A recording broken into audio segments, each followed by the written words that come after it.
Assalamualaikum. My name is Farik and I am from class 7 boys. Today my presentation topic is present continuous tense यानी कि fail हाल जारी.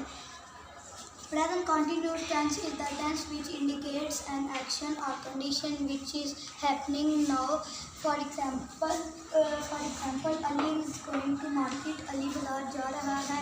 Fail हाल जारी जो होता है उसमें ये होता है कि ऐसे फिक्रात जिनके आगे में कर रहा, कर रही, कर रहे वगैरह आता है. इनका सेंटेंस स्ट्रक्चर होता है subject plus is am plus are plus first form of verb plus ING plus object. और इनके एक सिंपल सेंटेंस होता है और एक नेगेटिव सेंटेंस होता है. ये नेगेटिव सेंटेंस है. She is not writing a letter. इसमें हम वर्ब से पहले नॉट लगा देते हैं. She is not writing a letter. वो हाथ नहीं लिख रही है. Thank you.